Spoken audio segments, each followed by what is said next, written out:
um, the generations. Good evening, peace scholars. Once again, welcome to today's training.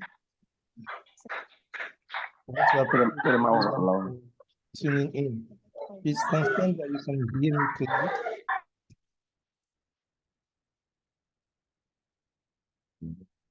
There's a place in your heart, and I know that it is love. It's a place that was brighter than tomorrow.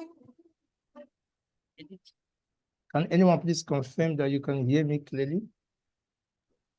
Yes, I can hear you, sir. I can hear you. Thank you so I can hear you. Good evening. I can hear you. Good evening, everyone. Thank you so much. It's great to have every one of you joining into this webinar. Thank you, thank you, thank you. I think we have a good number and we can start off if you don't mind. Much earlier, we had to seek the permission of those that joined quite early to accommodate other members that will be joining much later. From the number we have now, I think we can begin. Do I have your permission to start? Please, let's start. Let's go ahead. Thank you. Let's go ahead, sir. Thank you so much. Before we begin, I want to make an appeal. Please, it will be great if we all stay muted during the course of the training. If for any reason you have any concern whatsoever, feel free to use the reaction button or you can drop a message on the chat box. As we all know, this training is for 2 days. It will hold today and tomorrow. And I have instruction from the registrar to let us know that since it's a 2-day training, we'll see how much of the syllabus we can cover for today. Then while the training is going on, if you have any question, please do well to note it. We're going to make attempts to have all the answers to our questions and interactions tomorrow. But you can do well to send in your messages, your questions, or concern on the chat box. We can collect them. The number of questions we'll be able to collect today will give us an idea of how brief the training will be tomorrow to enable us to have enough time for interaction. Don't forget, we are all here to learn together and study together. If there's anyone that is quite tech savvy that wants to be added as a co-host to enable us maintain decorum during the course of the training, please do send me a chat message on the chat box that we can make you a co-host. We will need your assistance in helping us mute any participants that sort of unmute during the course of the training.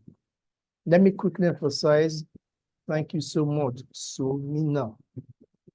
Let me quickly emphasize, this training is being recorded, and do well, you are free to turn on your videos.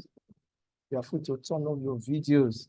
But if you do turn on your video, please make sure you are properly dressed and your background is ideal. Thank you so much. Thank you. In the next 60 seconds, we'll get started. It's a joy to welcome you on behalf of the Institute, on behalf of the registrar. You are highly welcome. And we do hope we have a nice interaction today. We are not here to show how much we know, but we are just here to interact with everyone as peace scholars and as a family. Thank you so much. We'll get started shortly.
Good evening, Peace Scholars.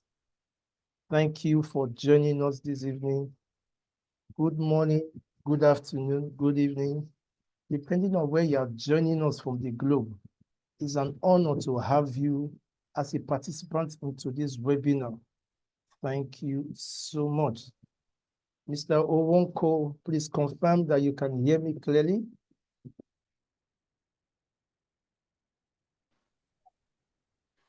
Please confirm that you can hear me and you can see my screen.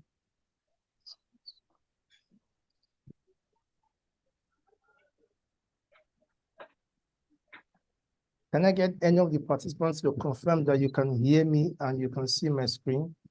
Yes, good I evening, can sir. hear you. I can hear you loud and clear, sir. Thank you so much. Thank you so much. It's a great thing to have you join us in today's webinar.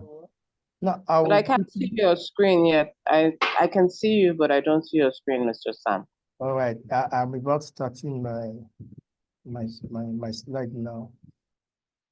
I do hope you can see my screen now. Yes, we can see. Yes. Thank you so much. Yes, I can see your screen, Dominic Rena. Thank you. Thank you. Thank you. All right. Welcome to today's continuous professional development training. The Institute of Global Peace and Conflict Management has deemed it fit to consider this topic for our March edition of the training. The relevance of anger management in achieving societal peace. I am Samuel Robusa Hussein. And it's my delight to talk us through today's topic. It's going to be a discussion, and as we established much earlier, we'll be able to have more interaction even in tomorrow's session. Do want to send in your questions, to send in your concerns in form of message via the chat box. We will compile them to know how much time we can have for the training and how much time we can have our interaction tomorrow. Now, at the end of this today's training, we should be able to conclude on the definition of terms as relates to this topic. We'll consider the universality of anger, uniqueness of anger. We're going to discuss if anger is a sign of strength or if anger is a weakness. We're going to consider why anger is dangerous. We're going to look at the dissociative identity disorder, anger detoxification. We'll take some also. We'll harp on the cycle of anger, sources of anger. Thank you, Mr. Uwonko. I've gotten your message. We're going to administer anger management questionnaire, look at anger thermometer, and the journey of anger management. There's a school of thought that have posited a straight line method of anger management. We're going to see what they have. Then recognizing anger mood, the key to constructive anger. Let us see how much time we'll be able to take today, since we have today and tomorrow for this training. You are highly welcome. Permit me to begin with some quotes. If we can manage anger, then we can promote peace. In other words, peace cannot be achieved when we are unable to manage anger. Now, if we must be able to manage anger, then we should have an understanding of anger. What we don't understand, we cannot manage. And if we do not have the capacity to get angry, then we cannot understand what anger is all about. Most persons will tell you, I understand what you are going through. But that statement is sort of fictitious. If you have not gone through that experience, you may not be able to have a complete, perfect understanding of what that person is going through. So anger management is actually for those who have the capacity to get angry. Dalai Lama said, do not let the behavior of others destroy your inner peace. As we all know, in many cases, people get angry because of what is being done to them. Do not let the behavior of others destroy your inner peace. Inner peace is the foundation of all happiness. Peace is always beautiful. What, white man? Now, Albert Einstein posited, peace cannot be kept by force. It can only be achieved by understanding. Permit me to say this, anger management cannot be by force. It can only be achieved when the persons involved have an understanding of what it is. Mother Teresa said, peace begins with a smile. What you don't have, you cannot give. If we desire to live in a peaceful society, then we must be at peace with ourselves. And if we are to be at peace with ourselves, it begins with a smile. And an angry man cannot smile. It therefore means anger, when it exists, cannot give rise to peace in a society. Every day we have plenty of opportunities to get angry, stressed, or offended. But the most important thing we must understand is what we do when we decide to indulge in all of these things is what will determine whether we will get angry or not. Everyone has equal opportunities on a daily basis.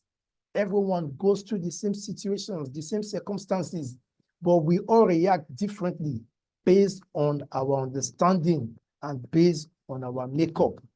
Ralph Waldo Emerson said, for every minute you remain angry, you give up 60 seconds of peace of mind. If we want to achieve peace of mind, then we must do away with anger, as it were, in order to have a society full of peace. Confucius said, when anger rises, think of the consequences, project into the future, and answer the question, if I decide to roll with the tide of this anger, what will be the outcome? That may be a way to manage our anger. Catherine Purcell said, anger results nothing. It only puts up your blood pressure. In other words, anger is not a way of managing conflict. It only helps to compound the issues. Mark Twain said, anger is an acid that can do more harm to the vessel in which it is stored than to anything on which it is poured. In other words, anger will first of all hurt the recipient, the host, before it goes far to hurt whoever may be targeted. Aristotle said, anybody can become angry. That is easy. But this is the question. Who should I get angry with? What time should I get angry? Why should I get angry? What is the right way that I should get angry? This is not within anybody's power. Because once we become anger, we lose the coordinates to become rational. An unknown author said happiness can be found even in the darkest of times, if only we remember to turn on the lights. No matter how grievous anger is, there's always a way out. Holding on to anger is like drinking poison and expecting someone else to die. When we are angry, we suffer most. This is not an absence of conflict. It is the ability to handle conflict by peaceful means. To handle yourself, use your head. To handle others, use your heart. Peace is not something we wish for. It is something we can make, something you are, something you do, and something you must give away. Anger management begins from you as an individual. Having gone through that as our introduction, permit us to delve into definition of terms as touching the subject matter for today. Anger is a strong feeling of annoyance, displeasure, or hostility. According to Oxford Dictionary, anger is a strong feeling that you have when something happens that is considered unpleasant, unfair, or painful. Dictionary.com defines anger as fury, indignation, rage, imply deep and strong feelings aroused by injury, injustice, wrong. Anger is the general term used for sudden violence. According to the American Psychological Association, they defined anger as an emotion characterized by antagonism towards someone or something you feel has deliberately done wrong to you. Study.com defined anger as a feeling of annoyance, displeasure, or antagonism. The Longman Dictionary of Contemporary English defines anger as rage, a very strong feeling of anger that is difficult to control or is expressed suddenly or violently. Other school of thought made an attempt to break down anger simply by saying anger is an emotional state. Now, as an emotion, anger is not just a thought, but a feeling that has direct impact on our emotional states. When some persons are angry, their heartbeat, the rate of their heartbeat increases.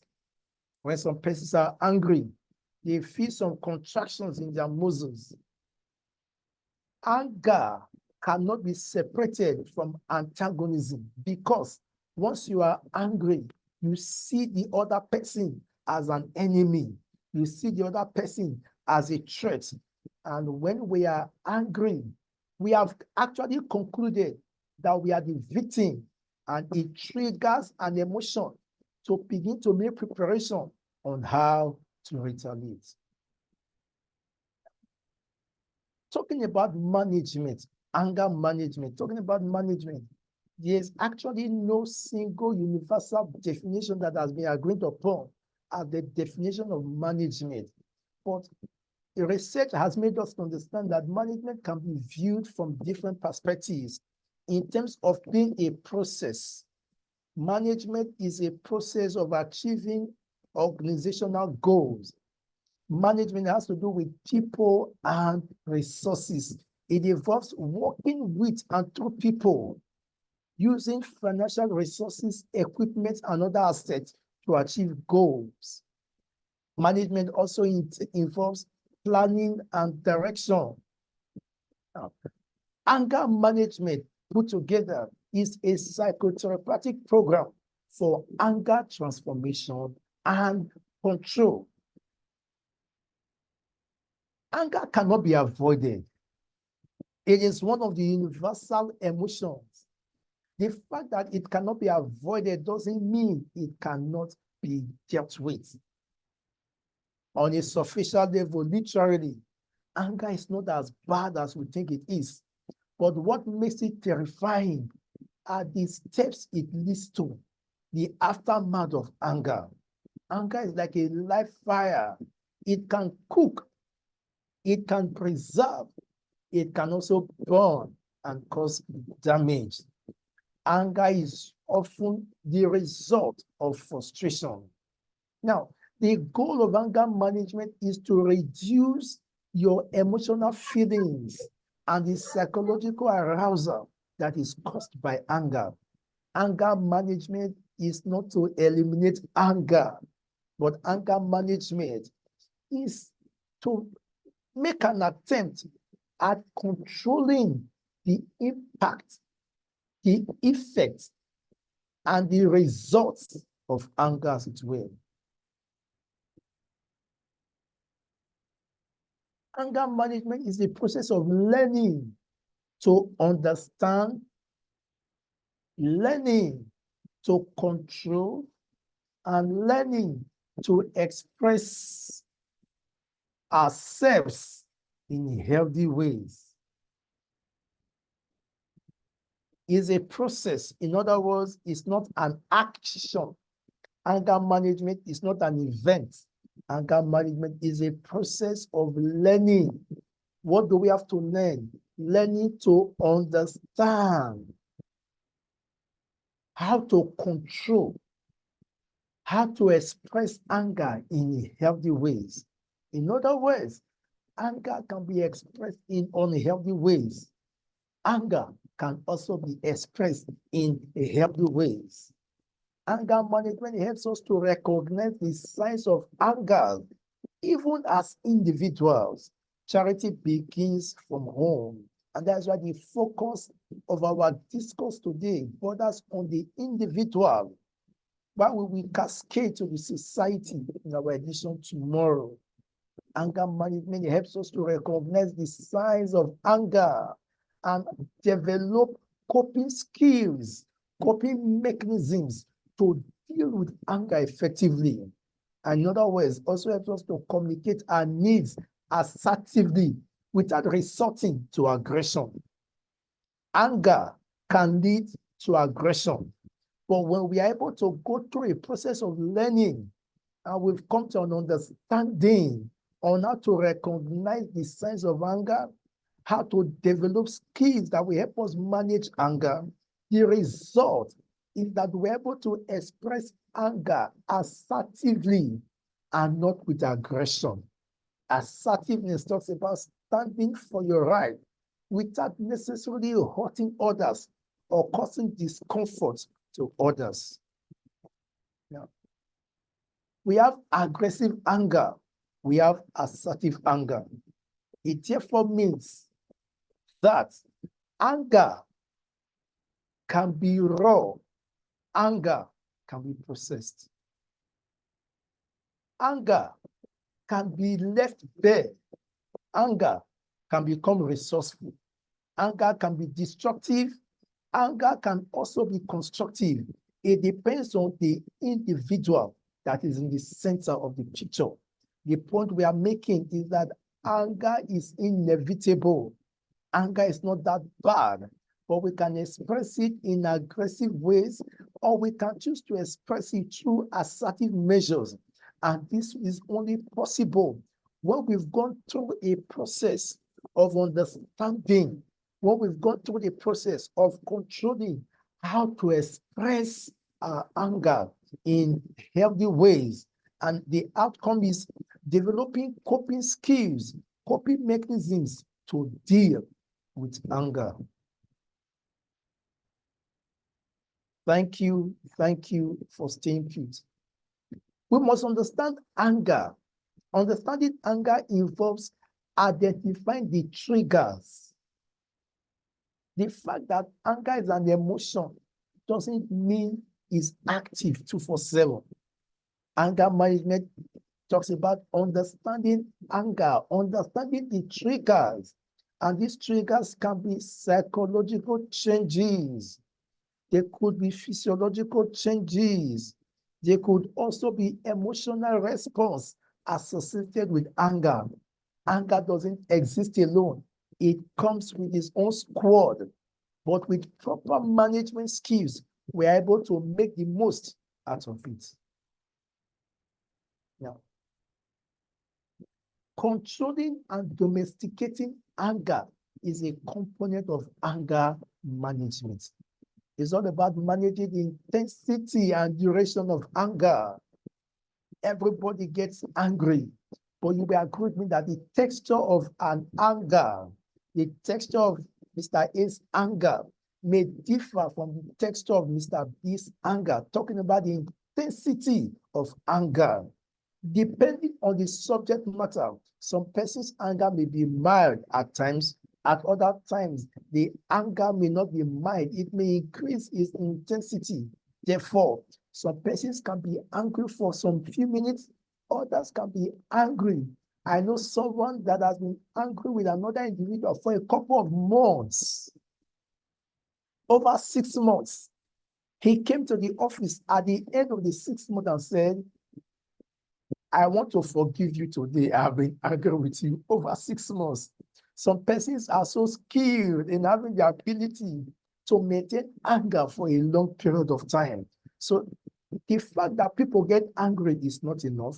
Anger management helps us to understand the degree of anger. It may be mild or it may be high. The duration of anger. Therefore, someone that can maintain anger for a long period, going through anger management training, that period should be compressed to show advancement and improvement. Beyond talking about the intensity and duration of anger, we should be able to also prevent it from escalating into destructive behavior. We should be able to domesticate it and curtail it, make it vulnerable to the extent that even if it exists, it will exist in a form that it will neither harm the host or the person that is being targeted upon. Anger management helps us to understand that anger must be communicated assertively, enabling us to express our needs clearly and stating boundaries without resorting to violence or verbal excuse. When some persons cannot communicate themselves, when some persons cannot state their needs clearly, anger may snowball. When some persons lack the ability to set boundaries in a relationship, anger may occur. Anger management helps us to understand anger, helps us to control and domesticate anger, and it helps us to resort to expressing ourselves with others in a healthy manner. Anger is universal. Research shows that there are 7 universal emotions. Anger is one of them. Contempt is one of them. Surprise is one of them. Joy or happiness is a universal emotion. Fear is a universal emotion. Sadness is universal. It therefore means any of these emotions we express at any times goes to validate that we are humans. Any of these expressions we seek to express at any time goes to validate that we are still living things. Permit me to make reference to what we were told at a lower level. Characteristics of living things, Mr. Niger D or Mr. Niger Card. Anger is universal. So when we get angry, we are only angry because we are a living thing and because we are human. It is normal to get angry. It is normal to get angry. I haven't explained that. Even animals get angry. Now, this is a picture of a dog. And this is the picture of a dog too. I need someone to please, you can unmute and share with us what is the difference between these 2 pictures. They are both dogs, but what is the difference? Can anybody unmute and help us identify the difference between these 2 pictures? Both of them actually looks angry, but the below one is angrier than the first one. Wow. Madam Sherifat, thank you for being prompt and honest in your answer. They are both animals. This is just to make us understand that animals get the ability to be angry is not the sole preserve of humans. Animals get angry.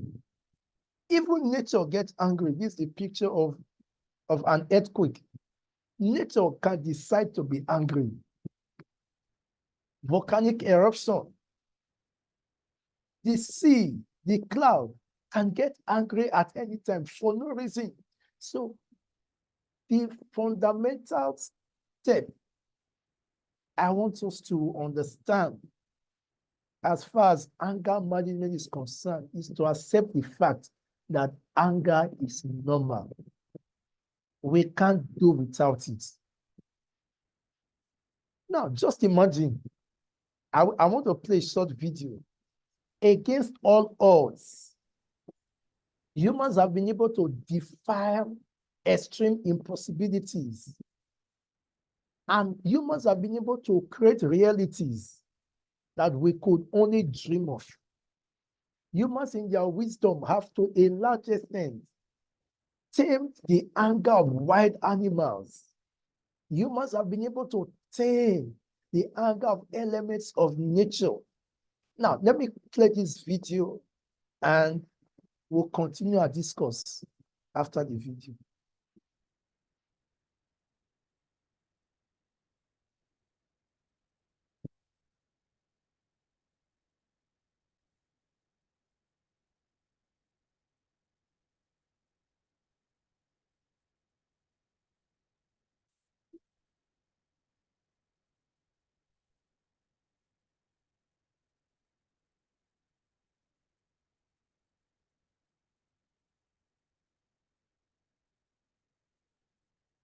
I'm going to play the video again. Please watch closely and you will tell me what you observed in the video. Please watch it closely.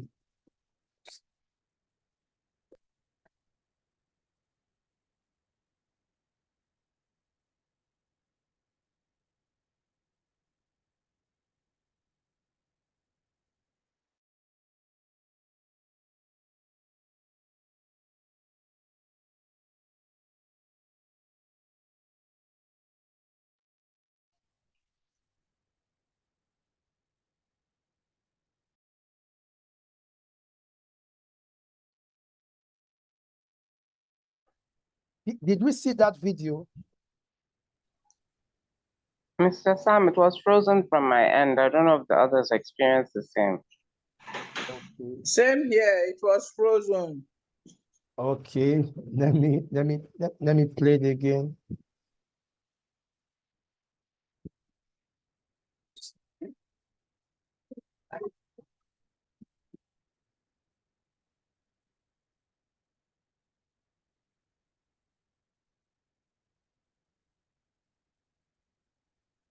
Did we watch it?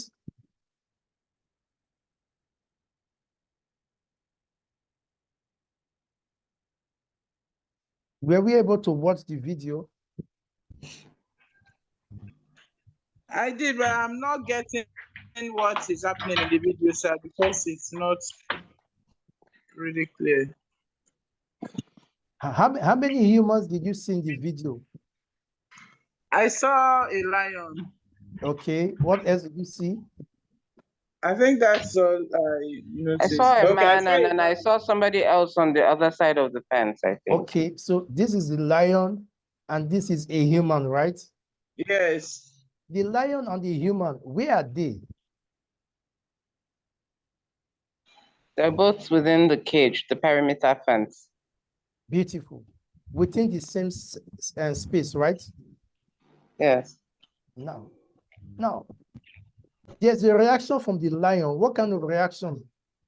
What kind of reaction are we getting from the lion? Anger. Anger. Towards who? Towards a Someone on the human. outside. Someone on the outside, on the other Someone on side the of the outside, fence. right?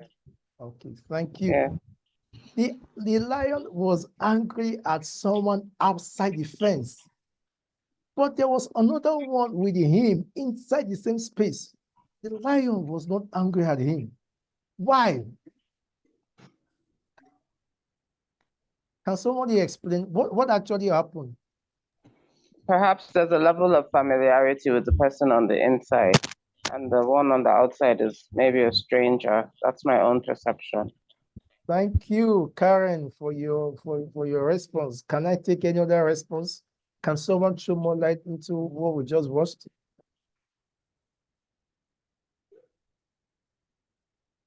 I think it has to do with familiarity and so. Okay, thank you so much. Familiarity. Now, let's go to the notes we have.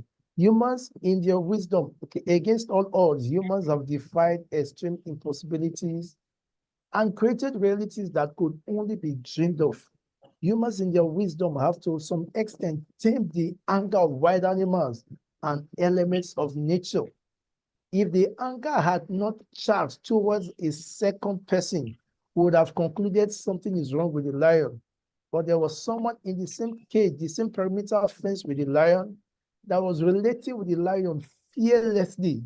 But the lion could actually harm an unknown person.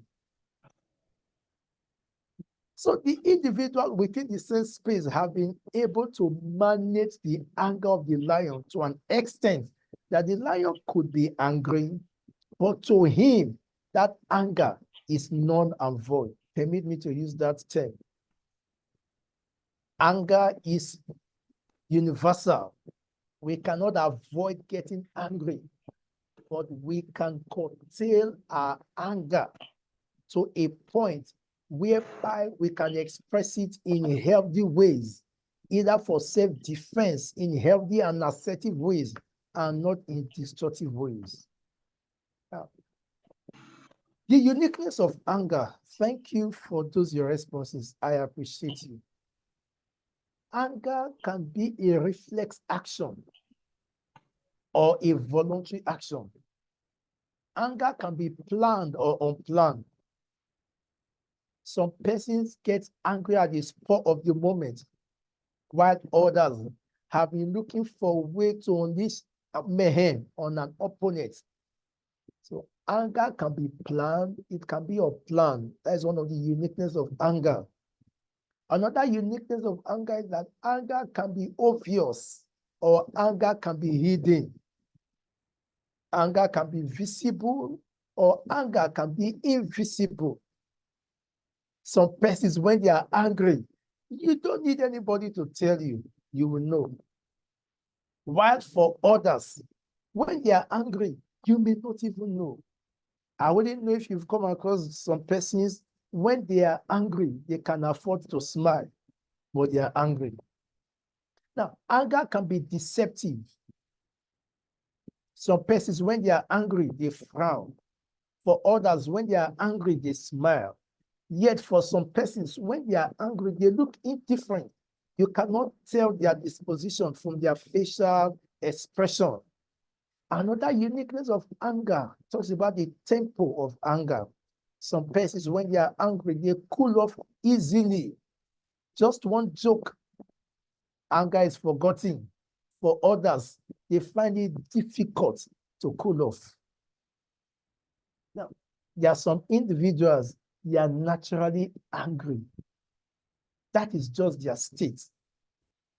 For known or unknown reason, they are naturally angry. For some persons, they are not easily provoked. No matter what you do, they are not easily provoked. But when they get angry, a lot of things tend to occur.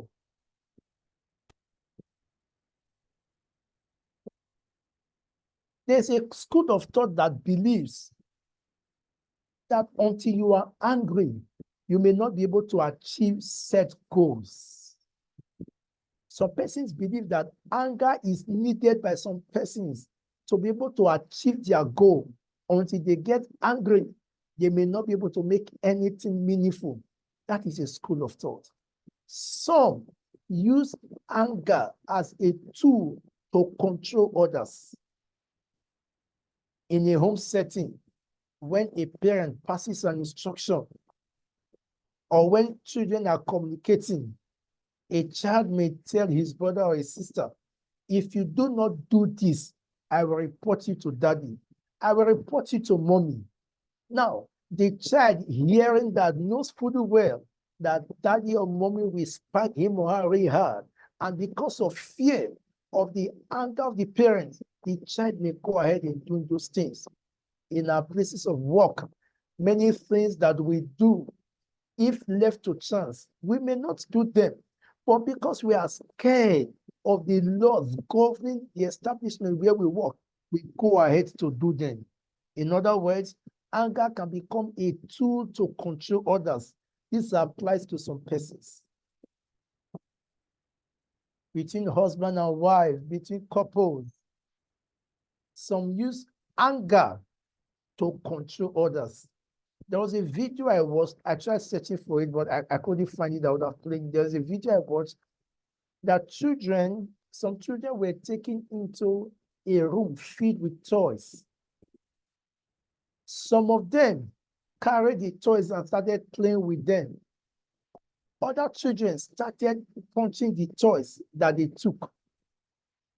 And when the survey was concluded, it was discovered that the children that were always playing with their toys, admiring them, in their home, there's peace and harmony. Parents appreciate each other. The parents have time to play with their children. Why those children that started punching the toys? There's always, their home is like Royal Rumble. In other words, anger may be transferred. When the home setting is devoid of peace, you discover that we have begun to form an image in the lives of the children or those that stay around us. Let us quickly answer this question. Is anger a sign of strength or weakness? I want someone to please answer. Anger, is it a sign of strength or is it a sign of weakness? Please, I need your honest response. Thank you. It's a sign of weakness to me. No, it's a sign of weakness. Okay. Thank Yeah. you, Wonko. Thank you, Sherifat. It's a sign of weakness. All right. No. Can it be said to be a sign of both, Mr. Sam? I think it should be both. Depends on the circumstances. Yeah, please feel free. We are here to interact. You feel it could either be a weakness or strength. Please feel free to show It more depends light. on the circumstances. For instance, if you're in danger, or maybe your offspring or someone dependent is in danger, or there's something that is happening to them, you would want to defend. Let's say, for instance, your child is being molested and you find out, and your reaction will not be happiness.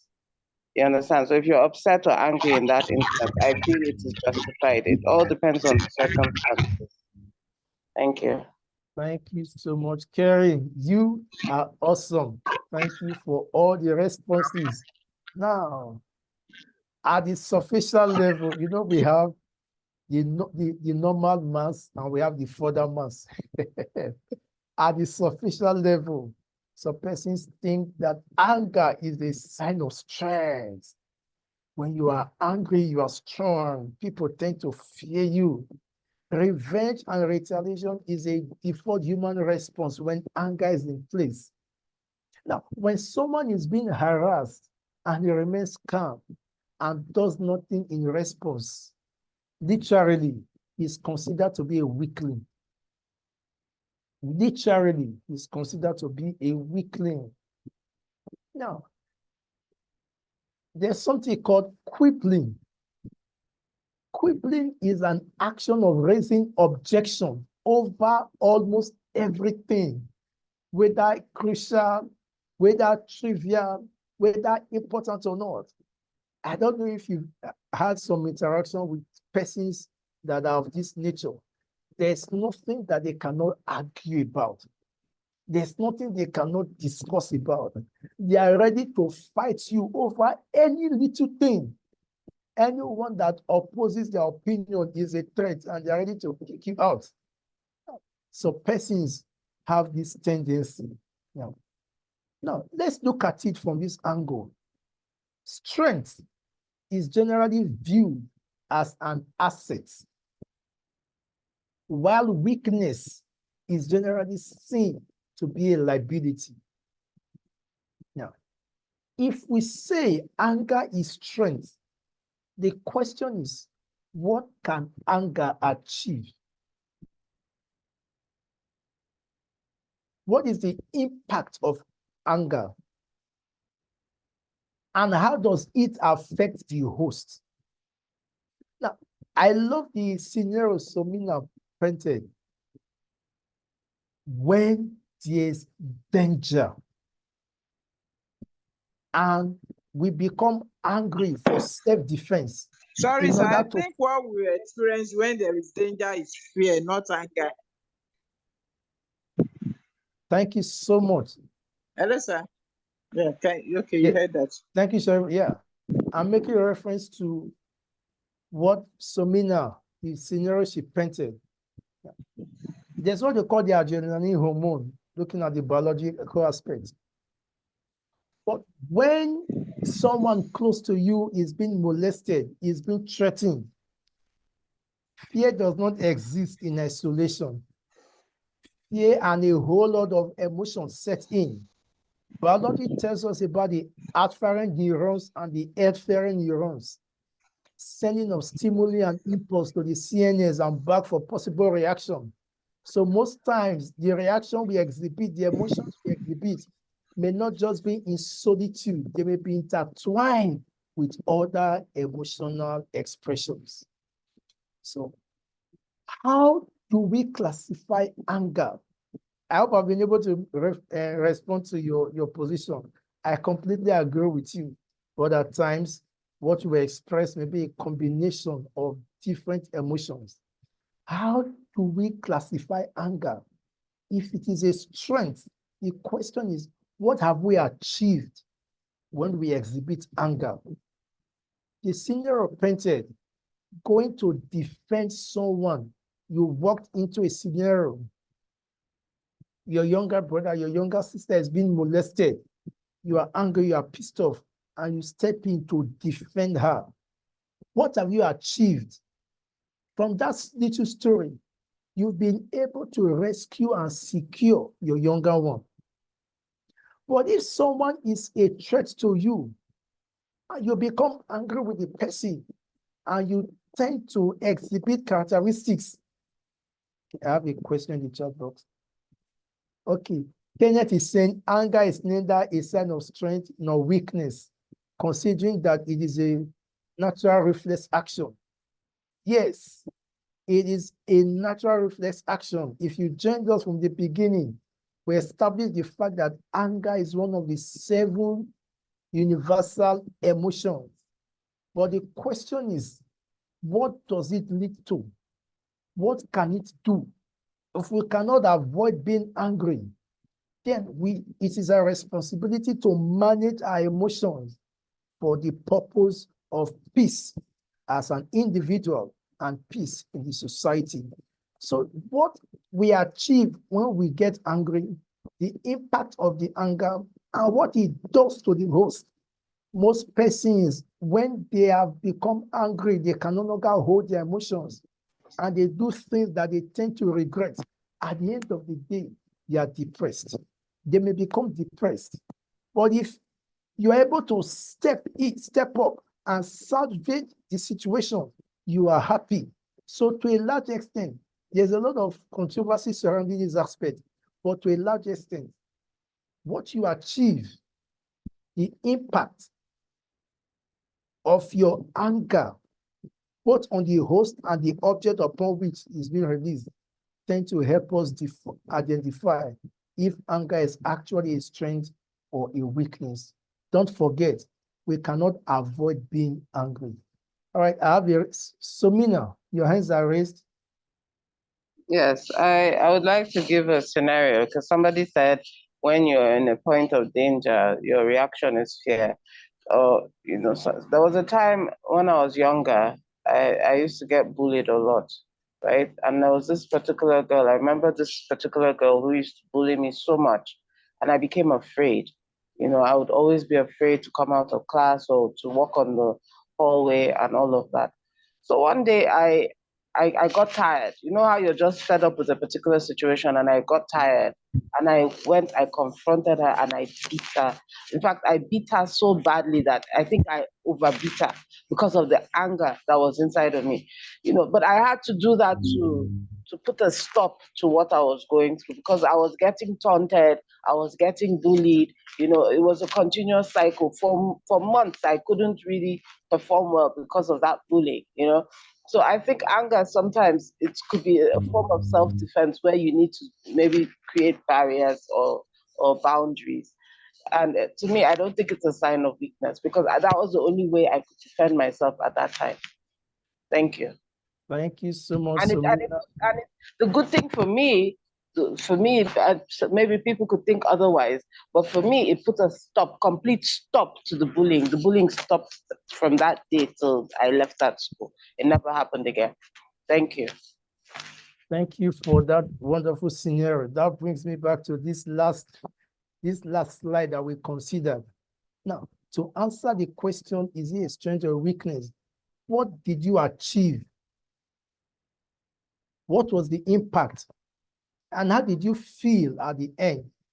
So the debate of being a strength or a weakness can be justified by the impact, the achievement, and the feeling at the end of the day. Some persons actually want to harm others. Some persons, out of reflex action, may hurt others, either for self-defense or to naturally cause hurt. The impact and how you feel at the end of the day may help to create a balance between being a strength or a weakness. Remember when we began, we took a quote, Mark Twain, anger is an acid that can do more harm to the vessel in which it is stored than on that on which it is poured. From the story we just heard, initially she was afraid, she became depressed, it affected her self-esteem, she was no longer rational, and all these emotions began to mix and build up. It built up into anger. She was able to express herself, and she stood up for her right in an assertive way or in an aggressive way, as you may put it. But the storyline, the molestation stopped. Now, aggressive anger has impact not only on the person that is on the receiving end, the person that is on the giving end is also impacted. I had the opportunity of talking to some young teenagers. When you talk about teenage pregnancy, at the superficial level, everybody feels that it has negative impact on the girl child, because it becomes obvious that this teenage girl is pregnant and she needs to go through the process of gestation period with the baby, the pregnancy period. Now, some persons are not aware that teenage pregnancy has impact on the boy child, not just only on the girl child. It has impact on the girl and it has impact on the boy.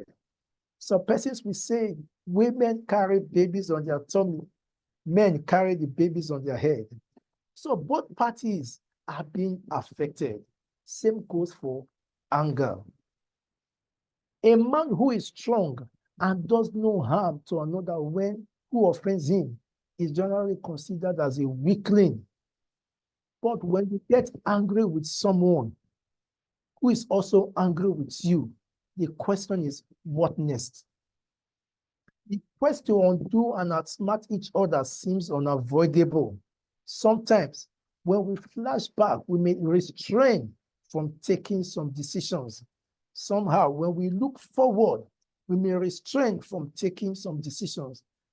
I may be wrong though, but still making reference to that awesome story that was shared.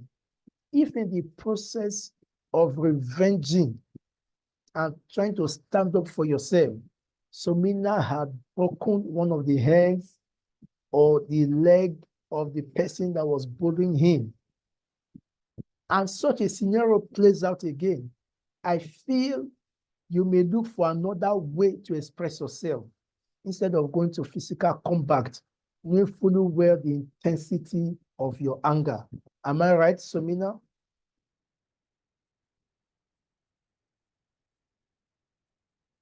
Yes, you're right. But that was, for me, that was the only form of self-defense at that time. Somina, am I For right? me, can you hear me? Can you hear me? Can you hear me, Mr. Sam? Oh.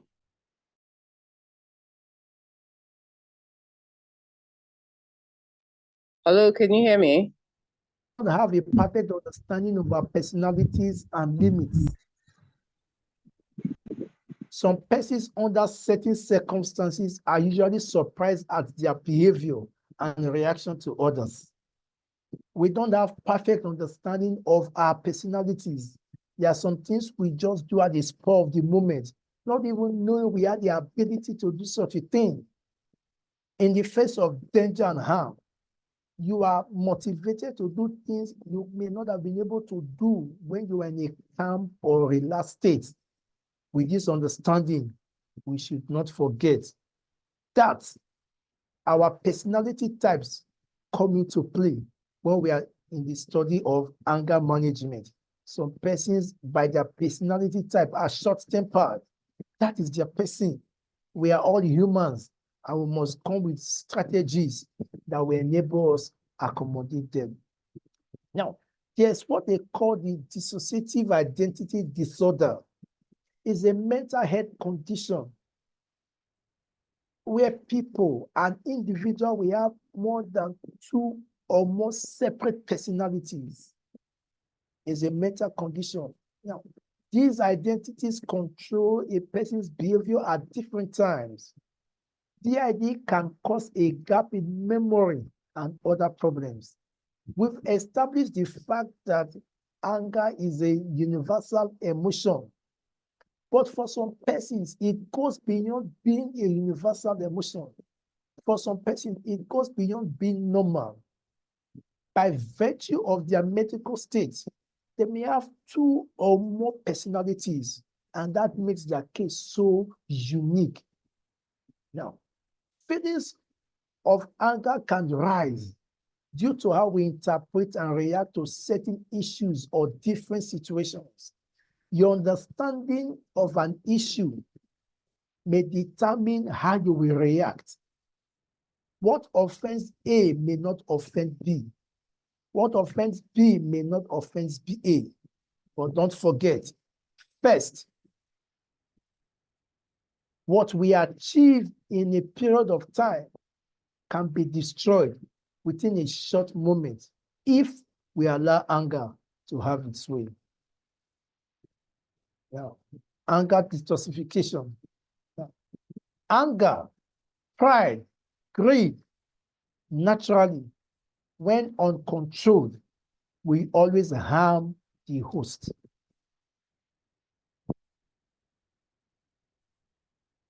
Ralph Waldo Emerson said, for every minute you remain angry, you give up 60 seconds of peace of mind.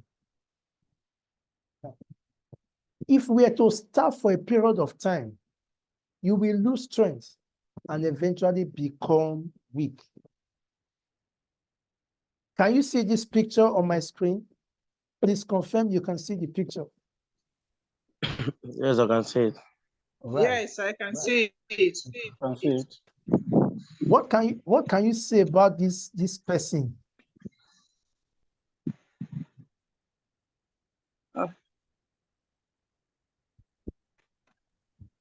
You could assume the person has an eating disorder. Can you hear me? Yeah, please go ahead, Sumina. He's You could looking assume the sad. person has an eating disorder or is either or is ill. It could be either eating disorder, is ill, or going through something.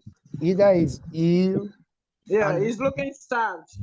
okay, Or it looking could be starved. somebody who is taking drugs, Okay, going through a period of drug addiction. It could be anything. it could be anything. Thank you. I love how we expand words and views from different perspectives.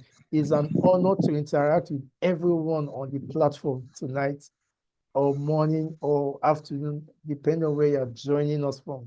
So we have concluded, if I may assume, that this is an abnormal picture of an individual that could be for many reasons.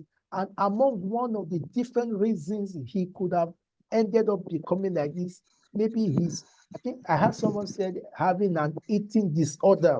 So it's not feeding well. Thank you so much. Now, this other picture on our screen, what can you say about this person? Energetic, vibrant, active. Wow. Self-care is this one is aware of fitness and is intentional about it. Thank you so much for all your responses. Now, Maintaining good fitness. maintaining, thank you so much, sir. I appreciate your analysis. Quite Looks intellectual. robust. Wow. Thank you, sir, Mr. Augustine, for your intellectual and robust observation. Now, permit me to troubleshoot it a little.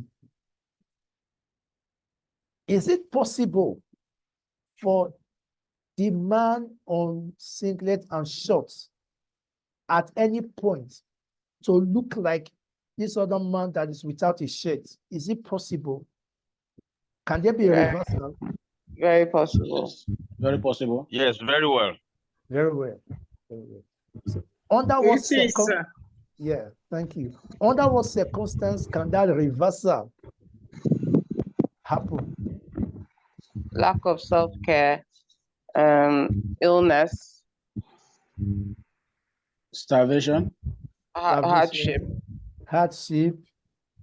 Physical exhaustion, emotional anger, trauma. Sickness. emotional disturbance. Thank you. Thank you. Wow. I'm happy Eating to disorder. eating disorder. I'm happy to learn from all of you today. I think I'm enjoying this class because I'm learning from great minds like you. Thank you. Thank you. Thank you. So there's a possibility for a reversal. And amongst all the factors that can reverse the trend is starvation.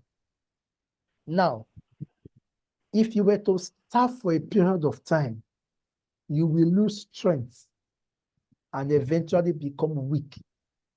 And it may even lead to death. Do we agree to this? Yes, sir. Thank you, sir. Wow. Now, I'm going to come back to that picture. Now, there's a picture on my screen now. Can anybody tell me what you can see?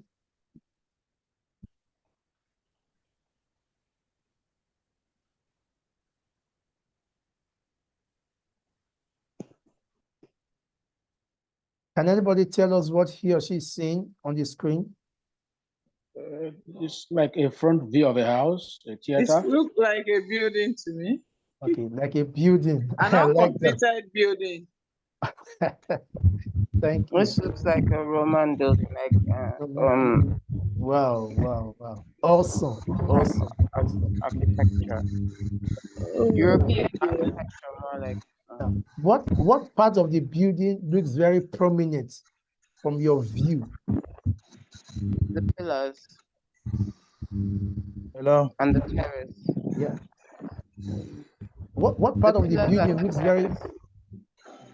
the pillars? pillars Thank and you the so terrace. much. Yeah. Yeah. The pillars, the pillars? outward view. The outward view. All right. Let me narrow down to the pillars. Thank you. I'm glad we're on the same page. Now, there's another picture that just popped up on our screen. What can you say about this second picture that we just saw now?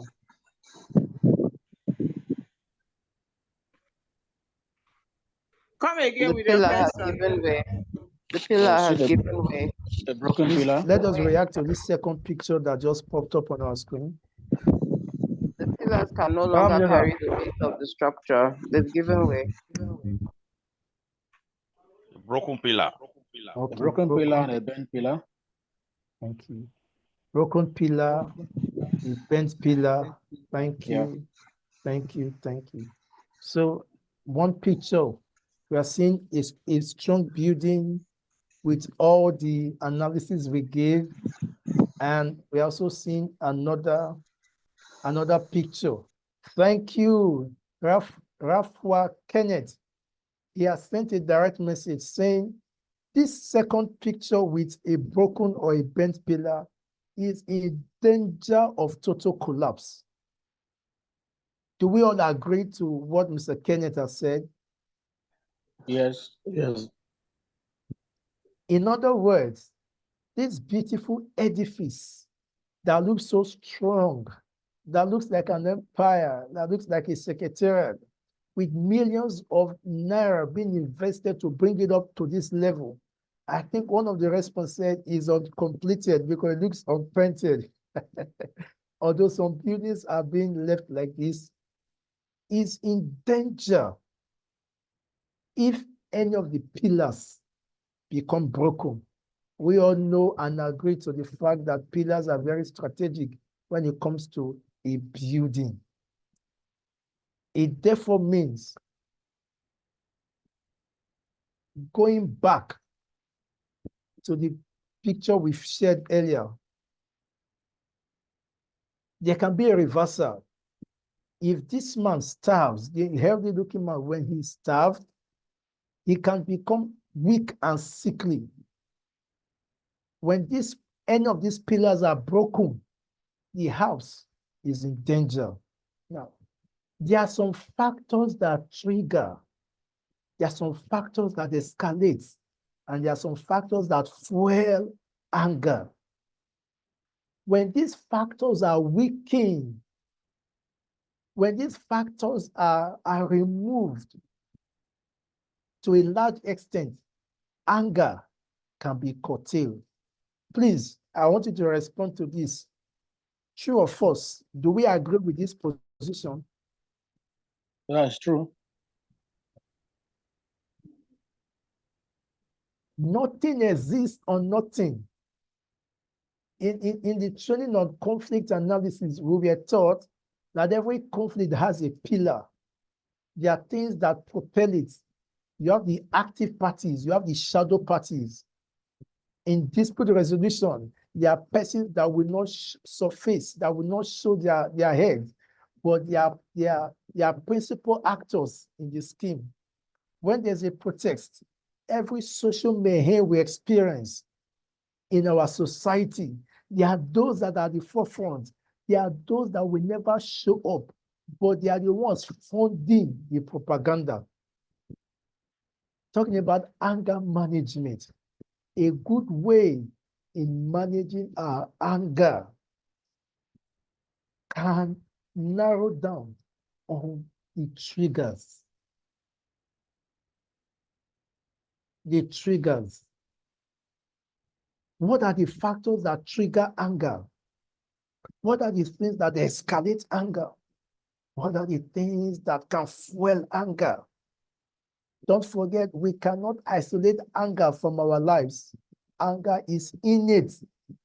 But when we are able to identify those factors that we cause our anger to metamorphose into a dangerous mood, is a critical step in managing our anger. Please note, many persons lament they cannot control their anger.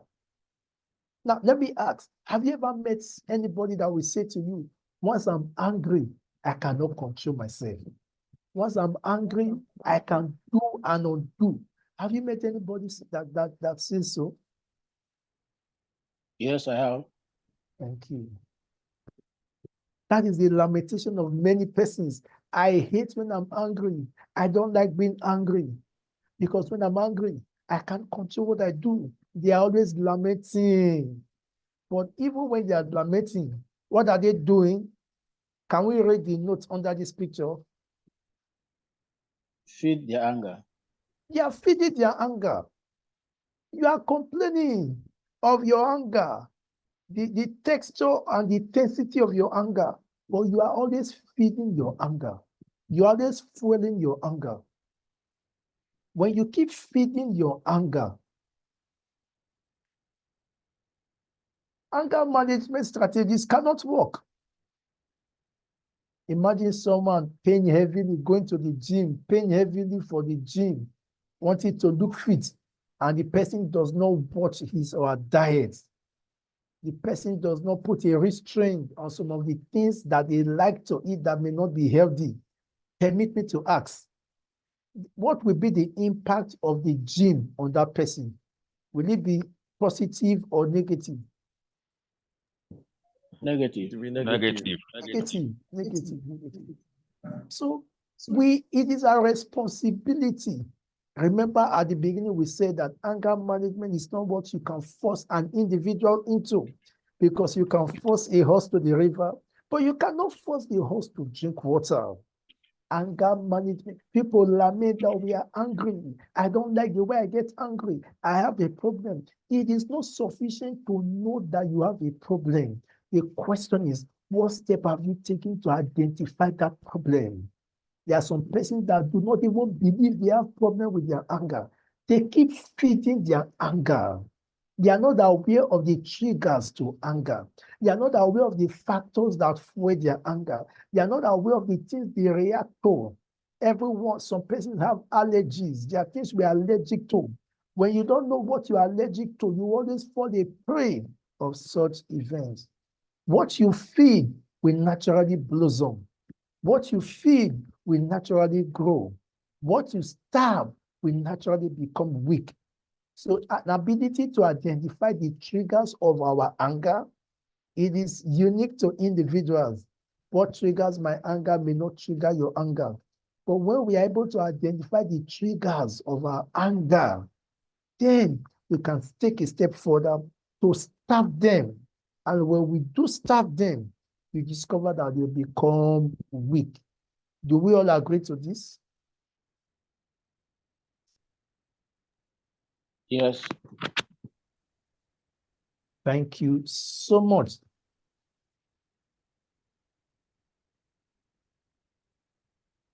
Let's make progress. So please praise up. Anger management is not a walk in the park. Anger management is not easy. It takes discipline.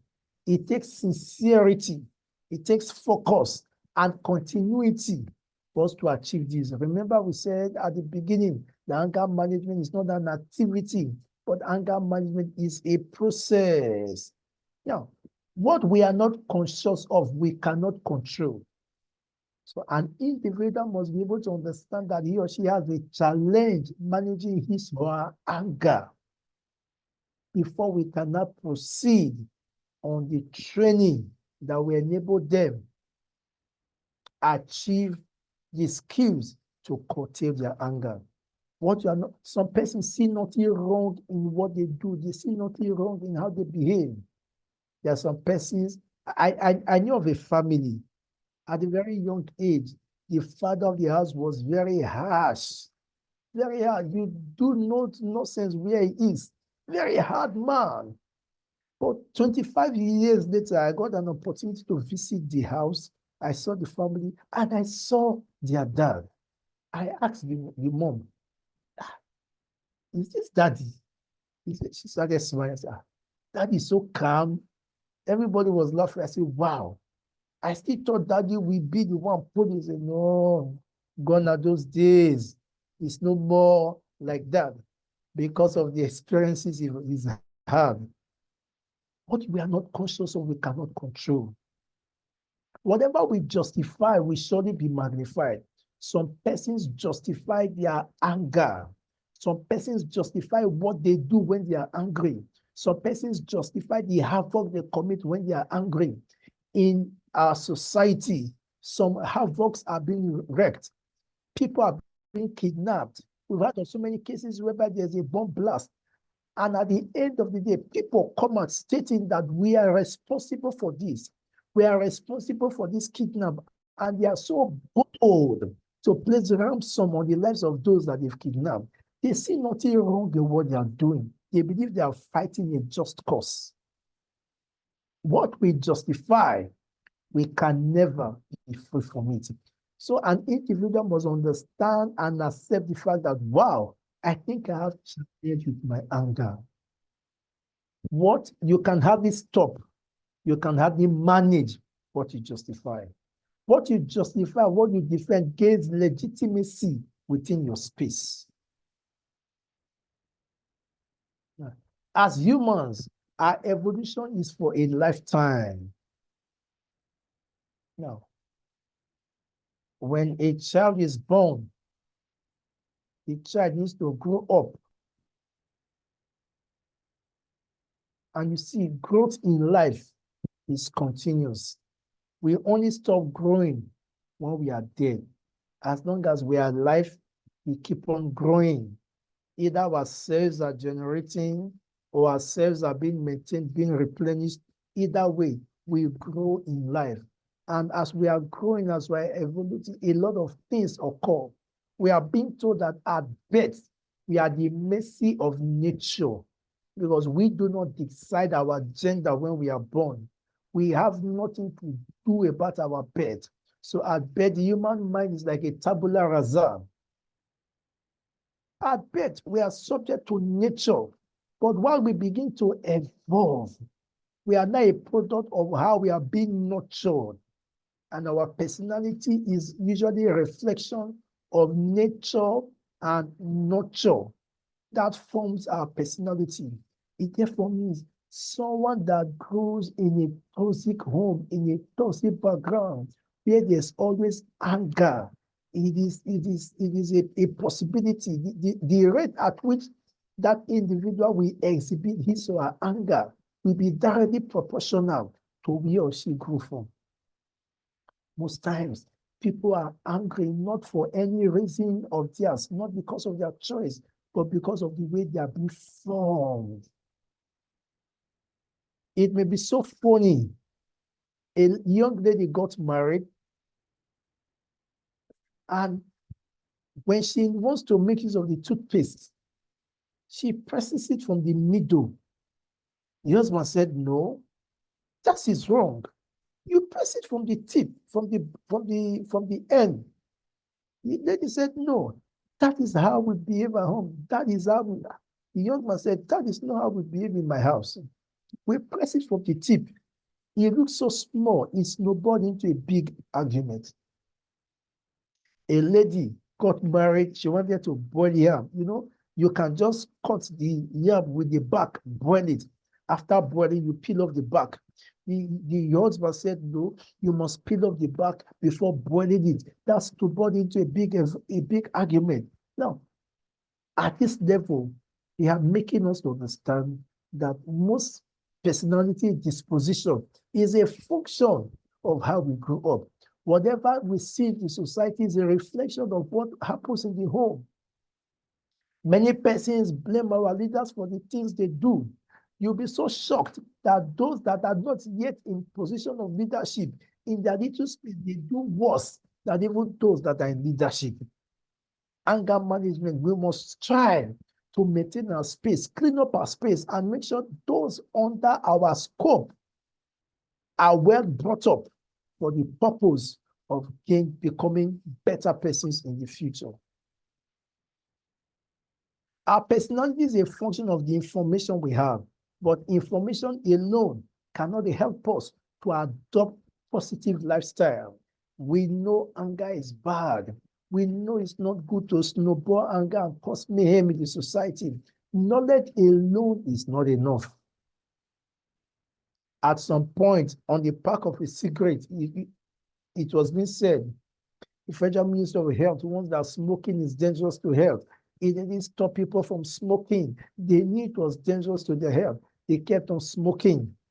They had to change it at some point, saying smokers are liable to die young. Yes, they know, but they can't help it. So information alone is not sufficient to enable an individual to change his personality. In psychological training, we are being told that there's a difference between behavior and attitude. Your behavior is your response per time. Your attitude is the full makeup of your personality. Geography tells us weather, the atmospheric condition over a place for a period of time, while climate talks about the atmospheric condition of a place over a period of time. Information alone is not enough for positive behavioral adaptability. So much emphasis has been placed on information. Yes, these people know, but it's not enough to assist them. We need to add skills to our information. We need to add skills to the information we have at our disposal. Life building skills, self-esteem, ability to be assertive and not to be aggressive.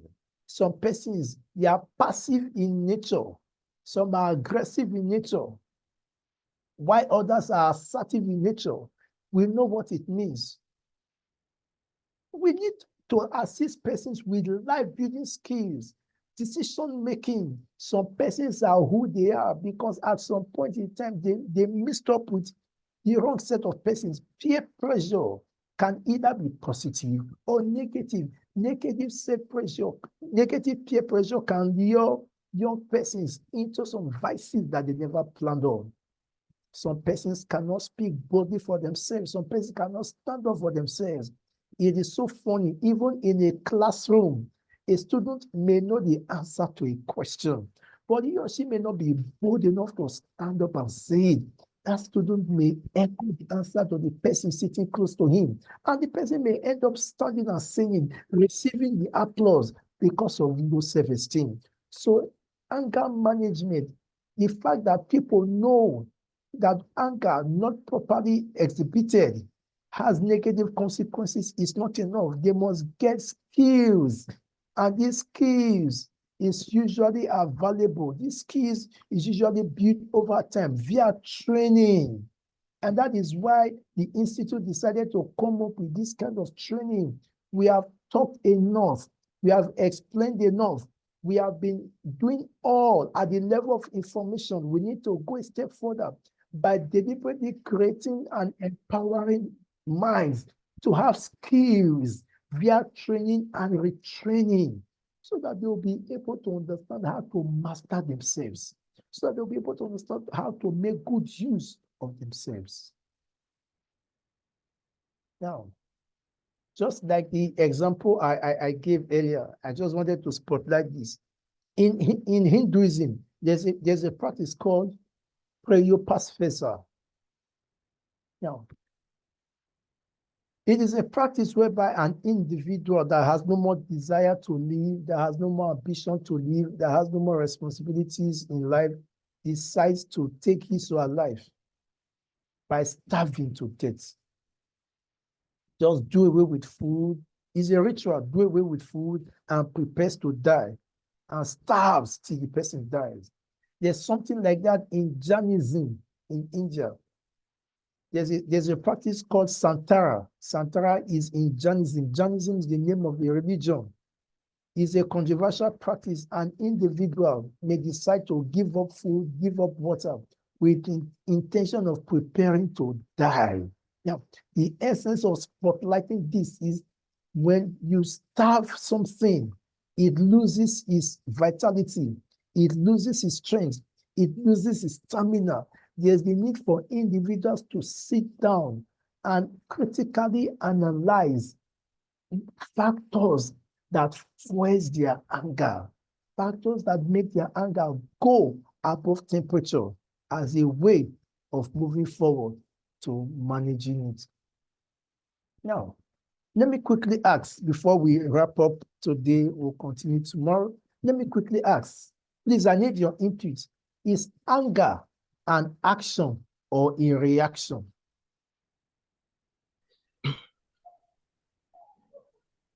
To me, it's a reaction. To me, I think it's a reaction. Okay, can I take any other thoughts? Anger You have is a two reaction. persons saying that anger is a reaction. Any other person?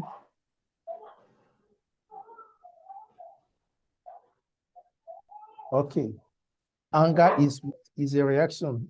If we are correct,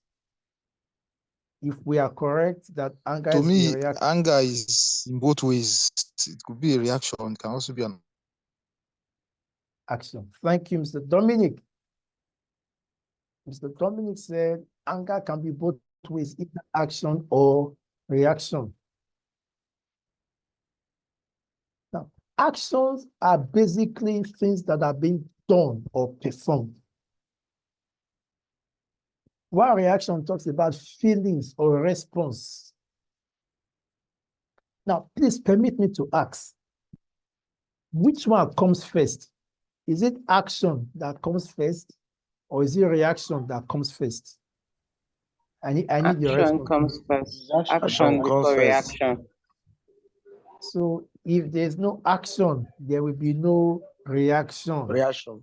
Yeah. Yeah. So we are saying, now, this does not in any way contradict that anger is an emotion. We've established that fact. Now we are looking at the manifestation of anger, as it were.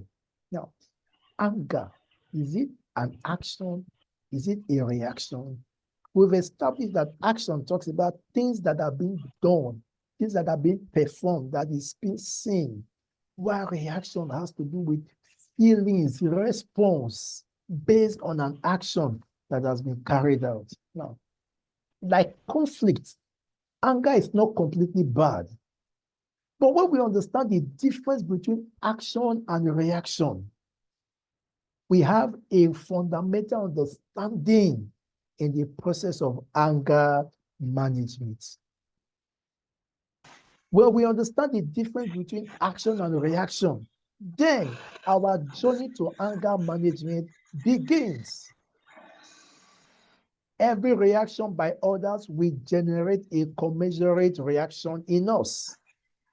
But every reaction that we exhibit is always an answer to an action for someone else. Now, someone said anger is both an action and a reaction. A greater percentage said that anger is actually a reaction to an action. Now, flowing from that,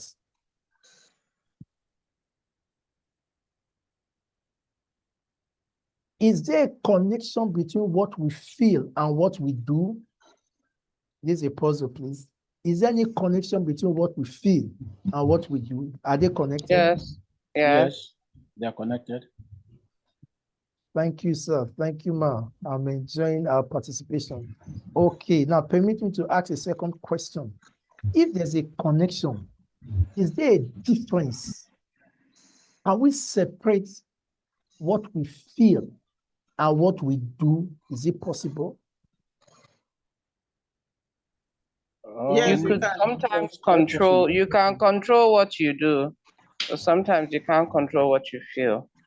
Okay, okay. So you can control what you do. You may not be able to control what you feel. So it We may can feel be. somehow, some way of something, but what we do in response must be controlled as regarding others and ourselves. Thank you so much for your response. Now, I was actually making a reference to, can we separate our actions and our feelings? Can we separate them? Or are they connected? Can we separate them? Is it possible to separate them? Sometimes We it can depends on the separate. circumstances. Okay. It also depends on the circumstances in some Okay. cases. So our response is that it can be separated, but depends Yeah. on the circumstances. Thank you so much. So you've been able to inform me. I'm getting this from the house this evening, that one, there's a connection between what we feel and what we do, and moving forward, that we can actually at some point create a middle gap between what we feel and what we do. Now, moving forward, babies communicate primarily by crying. I know we will attest to this. Two of us.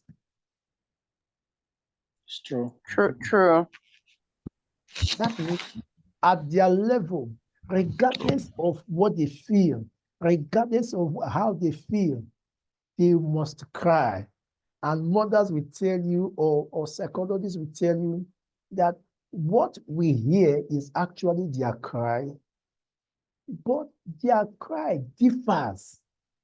When they are discomforted, they cry, but the intensity of the cry differs. When they are hungry, they cry, but the intensity of the cry differs. When they are tired, they cry.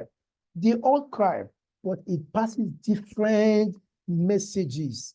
But as the child begins to grow, you discover that the mode of communication becomes well defined.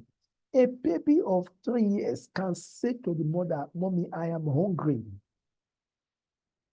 I have a son and I have a boy. My son is 5 years. My baby girl is 3 years. And when she's eating, at some point, my baby girl will say, "Daddy, I'm full." I say, "This yogi, how can you?" He said, "Daddy, I'm full." I'm sure way back, children of those age, they will eat and eat and eat until they find it difficult to breathe. But at a level, my daughter of 3 years can say, Daddy, I want this. Mommy, I want that. Even from a year plus, they can tell you, I want this, I want that. They can differentiate color as they begin to grow.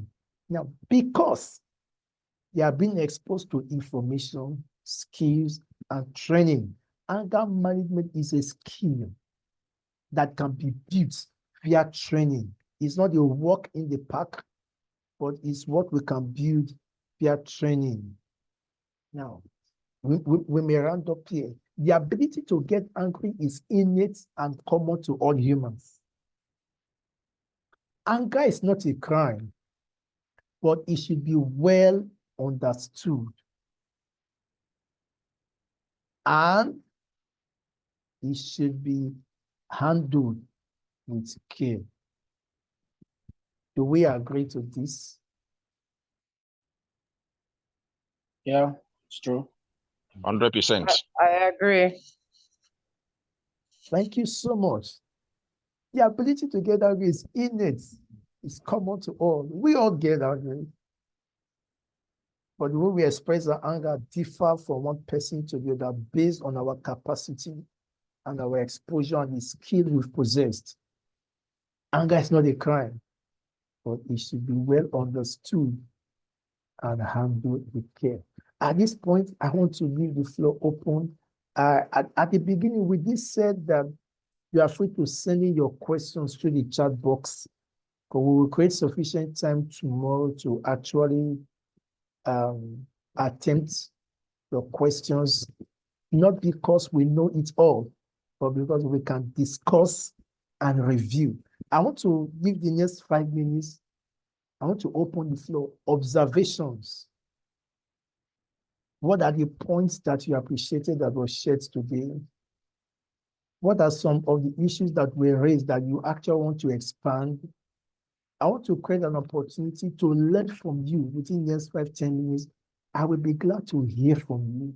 Let's discuss as peace scholars.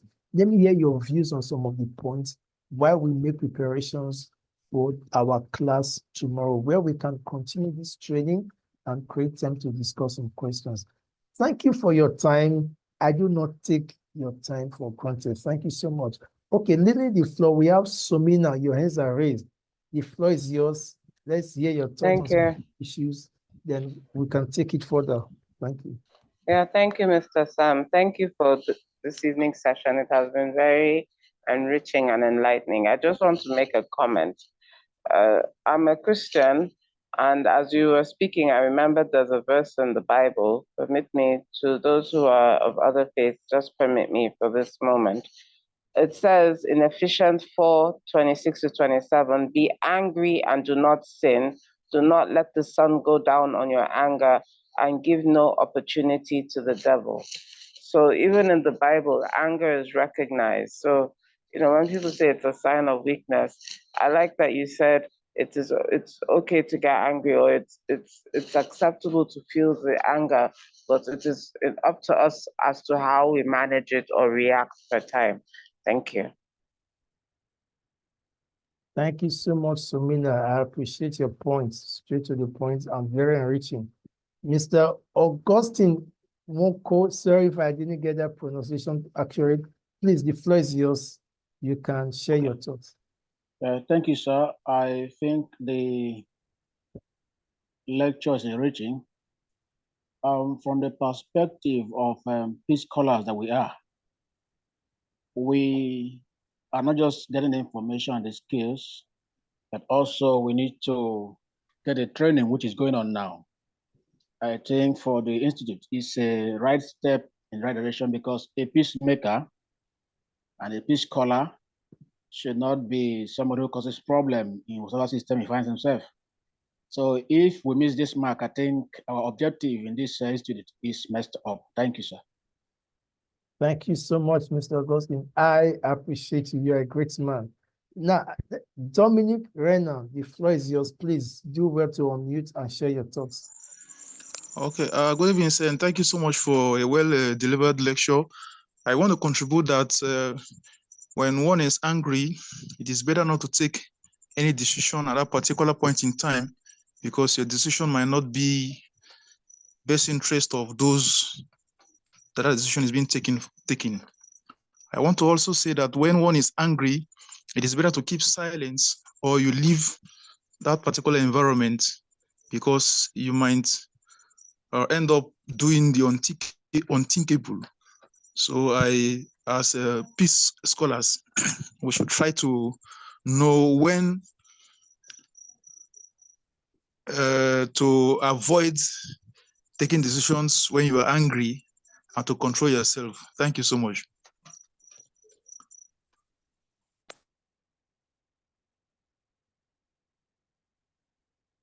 Thank you, sir. Thank you, Mr. Dominic, for that awesome remark. We're going to be looking at ways to manage anger tomorrow. Thank you for being a prophet to see ahead of us what we'll be talking about tomorrow. Thank you so much. Somina, I can see your hand. The floor is yours.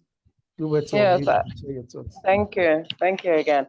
I just want to say that in this course, or in the institute itself, us being members of this institute, I feel courses like this are a form of self-care, and it's a way for us to be introspective, to check ourselves also, because we may be exhibiting certain traits without realizing it, or having certain triggers, that we don't even know about or we're not conscious of.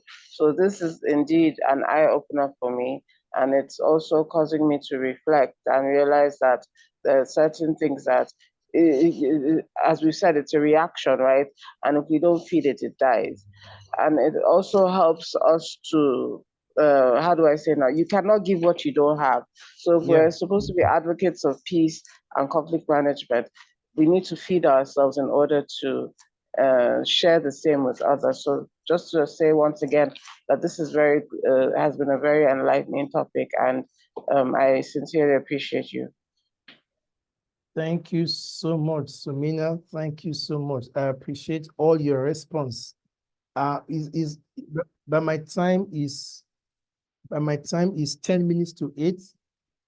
Do we wrap up now, or we should engage ourselves for the next 10 minutes? What is your take on that?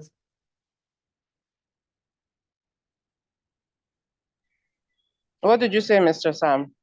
The training was actually for 6 to 8, but my time is 10 minutes to 8. Can we take the next 10 minutes to engage ourselves, or we should just wrap up and continue tomorrow?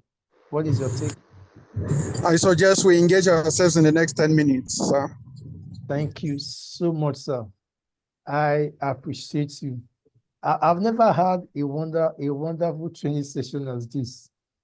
All right. Sir Augustine, I've seen your request on the chat box. We'll communicate with the registrar of the institute, and I'm sure they are well disposed to make response as far as that issues are concerned. But you can do it to drop your email addresses. With his permission, we will do the needful, because we are here to learn from each other. I appreciate you all for staying put till this time. Now, within the next 10 minutes, I'm glad that some persons are still joining us. Within the next 10 minutes, let's roll. All right.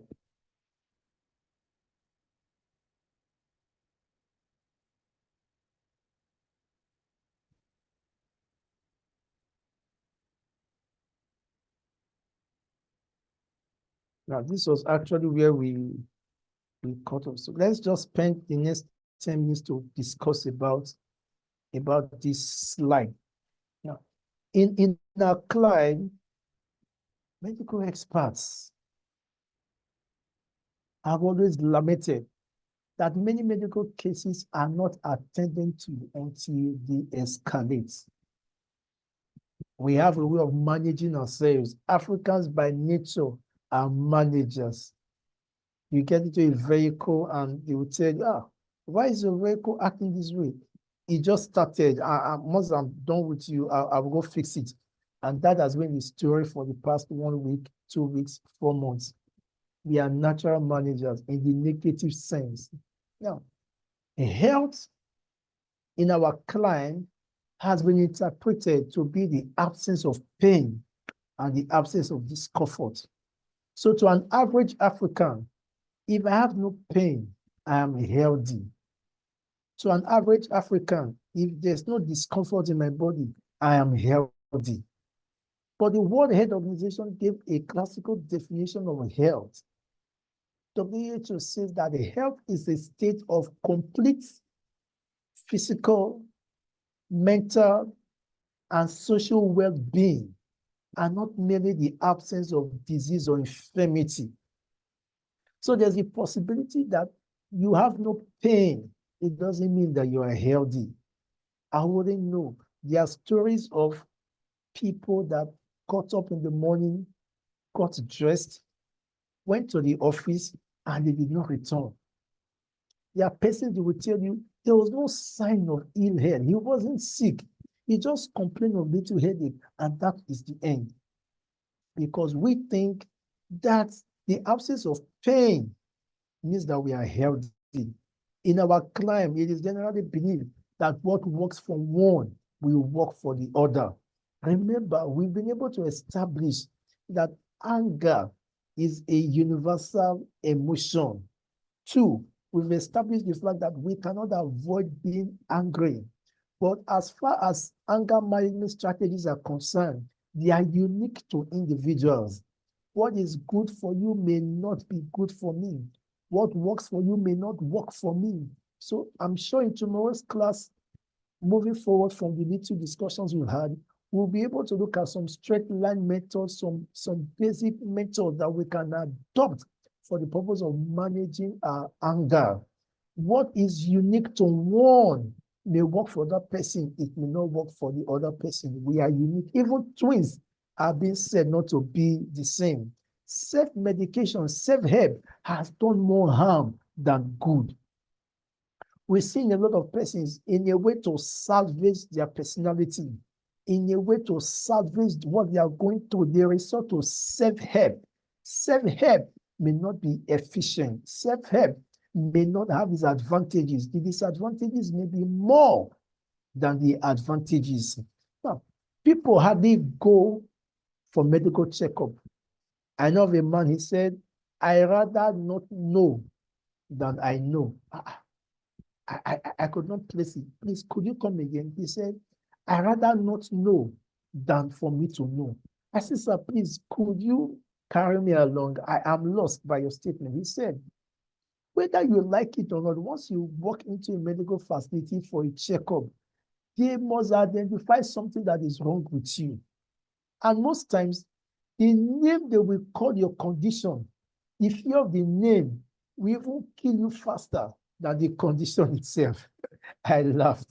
And I also said, ignorance is much more dangerous than not knowing at all, because when you know, you come up with strategies on how to manage it. Now, this brings us to this very crucial part.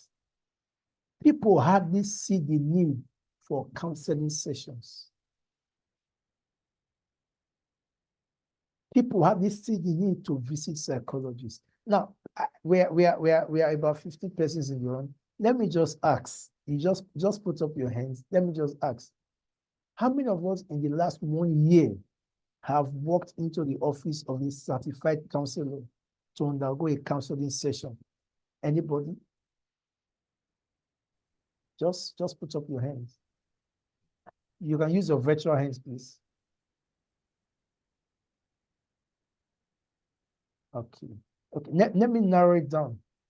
How many persons between January and now, 29th day of March, how many of us are, oh, thank you, sir. Thank you, sir. I can see I have a respondent there. Thank you, sir.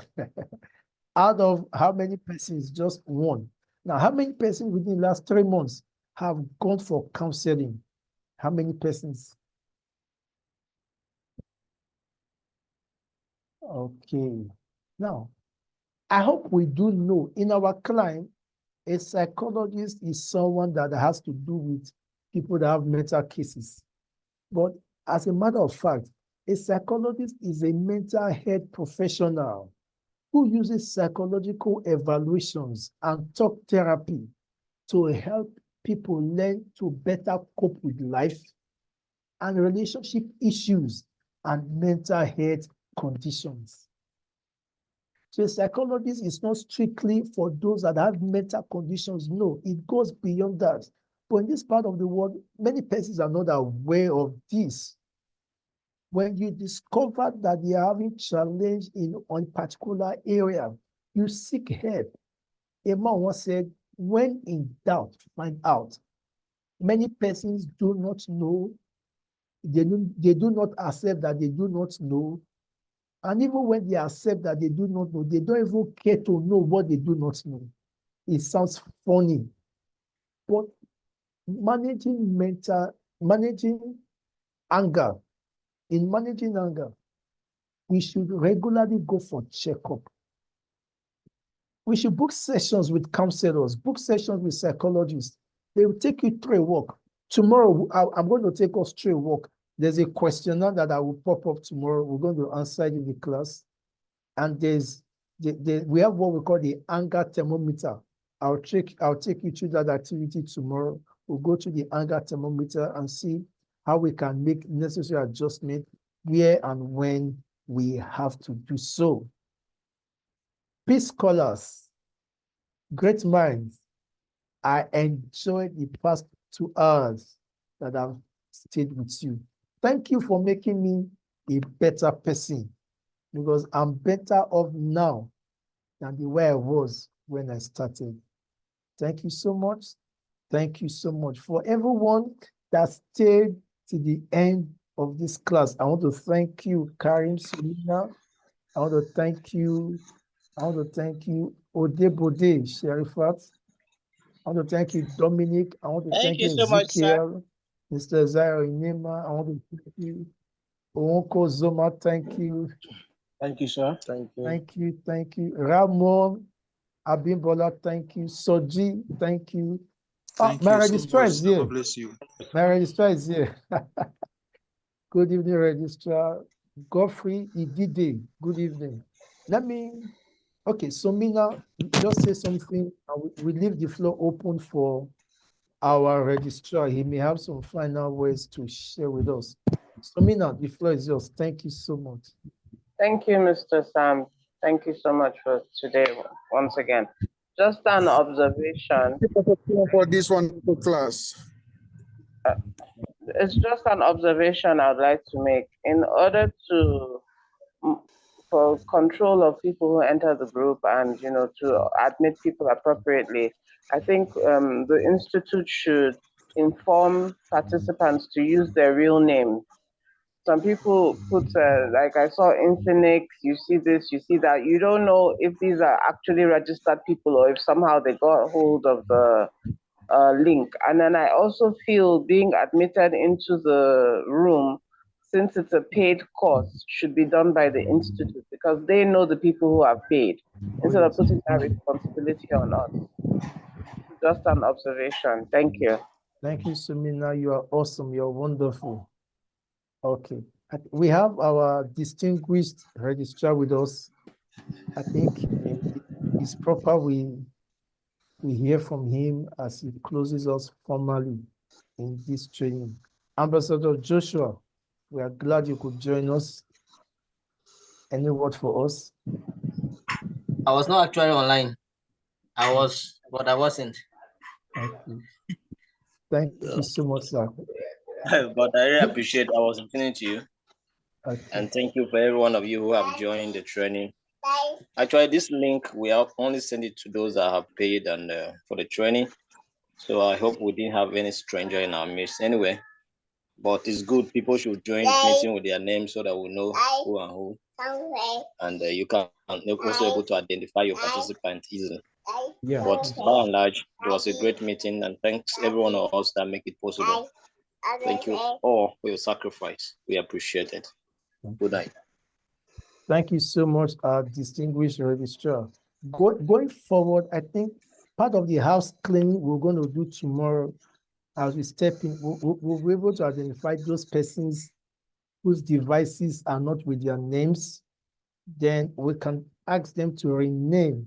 And if they're unable to rename, we'll just assign it to our co-host. They will drop their name on their chat box, or they can drop their name on our WhatsApp group so that the co-host will help us to rename them. I want to especially thank my co-hosts today that volunteered to help me to manage the process. I think Somina was my co-host. I want to appreciate you. Karen, Somina, thank you for being a wonderful co-host. Thank you for helping us moderate the session. There was no interference. All persons were muted when they were supposed to be muted. Looking forward to learning from you again tomorrow. Our kickoff time is 6 p.m. The room will be open from 20 minutes to 6 to enable us to do some housekeeping. Thank you, thank you, thank you. Do well to share information about our institute with others. And I appreciate you. Thank you so much. Sleep well. See you tomorrow. And you can encourage other persons that have not paid to make payments so that they'll be part of tomorrow's class. Thank you. Now go day. Dalo. Thank you so much, our facilitator. Thank you, Mr. Everyone. Sam. Thank you. Good night, colleagues. Thank Bye. you. Have a God good bless. Good evening. night, sir. Bye-bye.